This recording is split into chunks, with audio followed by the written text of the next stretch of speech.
नमस्कार, श्री स्वामी समर्थ. लवकरच चैत्र नवरात्र सुरू होत आहे. आपल्याकडे बऱ्याच ठिकाणी चैत्र नवरात्रीची घटस्थापना केली जात नाही. तर अश्विन महिन्यामध्ये येणाऱ्या शारदीय नवरात्रीमध्ये अनेक घरांमध्ये घटस्थापना केली जाते. आणि मग म्हणूनच अनेकांना प्रश्न पडतो की जर आम्ही चैत्र नवरात्रीमध्ये आमच्या घरांमध्ये घटस्थापना करत नाही, मग अशा वेळेस काय करायचं? घटस्थापना केली नसेल तर मग सेवा करायची का? पूजा कशी करायची? त्याचबरोबर या नवरात्रीमध्ये कोणते नियम पाळायचे, कोणत्या गोष्टी करायच्या आणि कोणत्या गोष्टी टाळायच्या याबद्दलची संपूर्ण माहिती आपण आजच्या या व्हिडिओमध्ये पाहणार आहोत. म्हणून माहिती कुठेही स्किप करू नका. व्हिडिओ शेवटपर्यंत पहा. माहिती आवडल्यास चॅनलला सबस्क्राईब करा आणि हा व्हिडिओ तुमच्या मित्रपरिवारासोबत शेअर करा. बघा, आपल्या हिंदू धर्मामध्ये वर्षभरात एकूण 4 नवरात्र येतात. चैत्र नवरात्र, अश्विन महिन्यातील शारदीय नवरात्र, तसेच आषाढ आणि माघ महिन्यातील गुप्त नवरात्र. यामध्ये चैत्र नवरात्र ही देवी उपासनेची अतिशय पवित्र वेळ मानली जाते. या वर्षीची चैत्र नवरात्र 19 मार्च 2026 ते 27 मार्च 2026 या 9 दिवसांच्या कालावधीमध्ये साजरी केली जाणार आहे. या 9 दिवसांमध्ये दुर्गा मातेसह तिच्या 9 रूपांची पूजा केली जाते आणि देवीची भक्ती केल्यानं आपल्या घरामध्ये सुख, समृद्धी आणि सकारात्मक ऊर्जा वाढत असते. आता अनेकांच्या घरांमध्ये चैत्र नवरात्रीची घटस्थापना केली जात नाही, पण जरी घटस्थापना केली नाही तरी देखील तुम्ही या नवरात्रीमध्ये देवी दुर्गेच्या किंवा आपल्या कुलदेवीची सेवा नक्की करू शकतात. यासाठी चैत्र नवरात्रीच्या पहिल्या दिवशी तुम्ही आपल्या देवघरामध्ये अखंड दिवा लावू शकतात. जर तुमची इच्छा असेल की या 9 दिवसांमध्ये तुम्हाला आपल्या कुलदेवीसाठी काहीतरी सेवा करायची आहे, तर तुम्ही नवरात्रीच्या पहिल्या दिवसापासून आपल्या देवघरामध्ये एक अखंड दिवा प्रज्वलित करायचा आहे. हा अखंड दिवा नवरात्रीचे 9 दिवस देवघरामध्ये लावून ठेवायचा आहे आणि त्या दिव्याची आपण श्रद्धेनं सेवा करायची आहे. त्यानंतर तुम्ही दररोज एक माळ ओम ऐं ह्रीं क्लीं चामुंडाय विच्चे या मंत्राचा जप करायचा आहे किंवा आपल्या कुलदेवीचा जो मंत्र असेल त्या मंत्राची एक माळ आपल्याला जप करायचा आहे. त्याचबरोबर सर्वात महत्त्वाची सेवा म्हणजे नवरात्रीमध्ये दुर्गा सप्तशतीचं पठण करणं अत्यंत शुभ मानलं जातं. तुम्ही या 9 दिवसांमध्ये 14 पाठ करू शकता किंवा 7 पाठ देखील करू शकतात. आणि जर तुम्हाला वेळ नसेल, वेळ कमी असेल, तर तुम्ही दररोज दुर्गा सप्तशती ग्रंथातील 2 अध्याय वाचले तरीही तुमचं कमीत कमी एक पाठ तरी या 9 दिवसांमध्ये होईल आणि तुम्हाला देवीची कृपा मिळेल.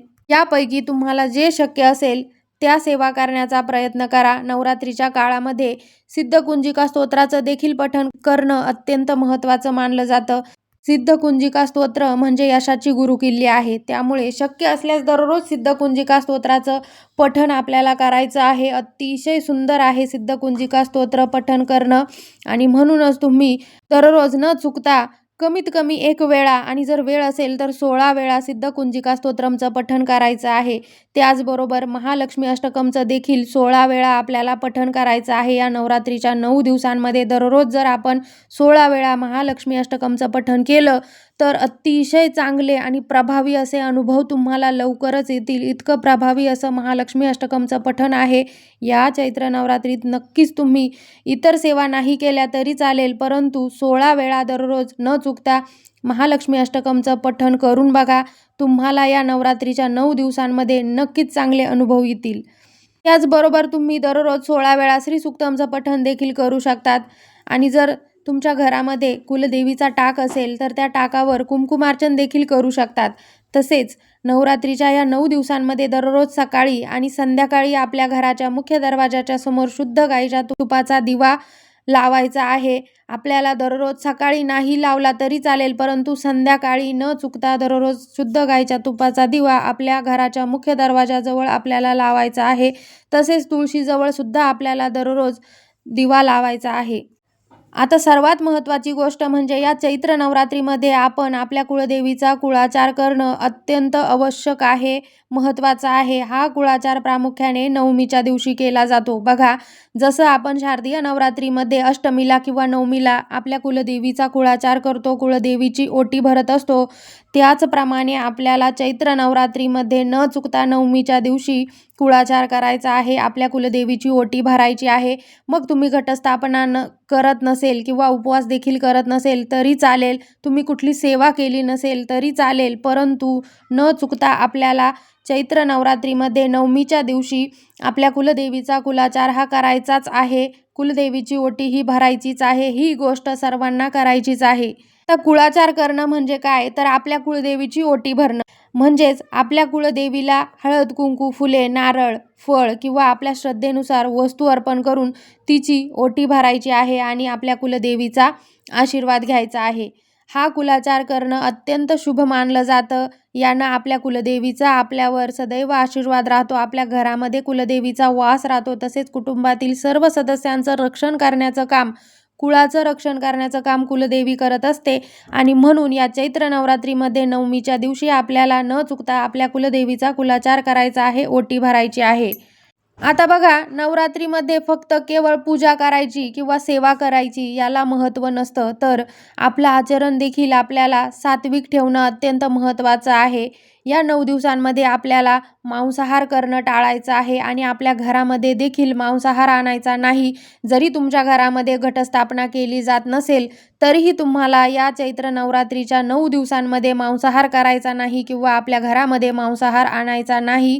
हा एक नियम तुम्हाला पाळायचाच आहे. असं मानलं जातं की या चैत्र नवरात्रीच्या काळामध्ये आपल्या घरामध्ये देवी दुर्गा किंवा आपल्या कुलदेवीचा सूक्ष्म स्वरूपात वास असतो आणि म्हणून आपल्या घरामध्ये शांतता कशी राहील याची काळजी घ्यायची आहे. भांडणं करायची नाही, वादविवाद करायचे नाही, ओरडून बोलायचं नाही. तसेच सर्वात महत्त्वाचं म्हणजे आपलं आचरण आपल्याला सात्विक ठेवायचं आहे. तसेच या चैत्र नवरात्रीच्या 9 दिवसांमध्ये आपल्या घरी जी कोणी व्यक्ती येईल ती आपल्या घरातून रिकाम्या हातानं परत जाणार नाही याची काळजी घ्यायची आहे. कुणीही आलं तरी त्याला आपल्याकडून काहीतरी खायला किंवा प्यायला द्यायचं आहे. कुणालाही तसं रिकाम्या हाताने आपल्या घरातून पाठवायचं नाही, कारण आपली कुलदेवी किंवा आई भगवती कोणत्या रूपामध्ये येईल हे आपल्यालाही समजणार नाही आणि म्हणून आपल्या दारामध्ये जर एखादी गाय आली, कुत्रा आला, मांजर आली किंवा एखादा गरीब व्यक्ती आला किंवा कुणी काहीतरी मागायला आलं तर नक्कीच त्यांना आपल्याला मदत करायची आहे. आपल्या घरात कुणीतरी आलं त्याला काहीतरी खाऊ पिऊ घातल्याशिवाय आपल्याला जाऊ द्यायचं नाही. आता या 9 दिवसांमध्ये आपल्या शक्य तितकं जास्त प्रमाणात आई भगवतीची सेवा करायची आहे, नामस्मरण करायचं आहे. बघा, एक गोष्ट नेहमी लक्षात ठेवा, जरी तुम्ही चैत्र नवरात्रीची घटस्थापना करत नसाल किंवा उपवास करत नसाल तरी देखील देवीची सेवा तुम्ही नक्कीच करू शकतात. आपल्या कुलदेवीची सेवा या चैत्र नवरात्रीमध्ये करायची आहे, कारण भक्तीनं किंवा श्रद्धेनं केलेली कोणतीही सेवा कधीही वाया जात नाही. म्हणून आमच्याकडं घटस्थापना करत नाही म्हणून आम्ही सेवा करणार नाही असा विचार मनातून काढून टाका. आपण जी काही सेवा आई भगवतीची किंवा आपल्या कुलदेवीची करतो ती सेवा आपल्याला नक्कीच चांगल्या स्वरूपामध्ये परत मिळत असते आणि म्हणून या चैत्र नवरात्रीमध्ये दररोज सेवा करण्याचा प्रयत्न करा. तसेच या चैत्र नवरात्रीच्या 9 दिवसांमध्ये जास्तीत जास्त दानधर्म करण्याचा प्रयत्न करा. दानधर्मा इतकं श्रेष्ठ या जगामध्ये काहीच नाही आणि सर्वात महत्त्वाचं म्हणजे आपल्या कुलदेवीच्या किंवा आई भगवतीच्या जास्तीत जास्त सेवा आपल्याला या 9 दिवसांमध्ये करायच्या आहे. तुम्ही नवरात्रीमध्ये कन्यापूजन देखील करू शकतात. मग तुम्ही कमीत कमी एका कन्येचं तरी पूजन करायचं आहे. मग तुम्ही अष्टमीच्या दिवशी किंवा नवमीच्या दिवशी एक कन्या बोलावून तिची पूजा करून तिला काहीतरी वस्तू द्यायच्या आहे भेट म्हणून आणि तिला काहीतरी खाऊ घालून आपल्या घरातून तिचा मान सन्मान करून जाऊ द्यायचा आहे. अशा प्रकारे तुम्ही कमीत कमी एका कन्येला तरी यथासांग भोजन द्या किंवा तिचा मान सन्मान करा, कारण नवरात्रीमध्ये कन्यापूजनाला अतिशय महत्त्वाचं स्थान दिलेलं आहे. म्हणून ही एक सेवा तुम्ही न चुकता करण्याचा प्रयत्न करा. बघा, आपली कुलदेवी म्हणजे आपल्या कुळाचं रक्षण करणारी आपली आईच असते आणि या आपल्या आईची, आई भगवतीची सेवा आपल्याला या चैत्र नवरात्रीमध्ये करायची आहे.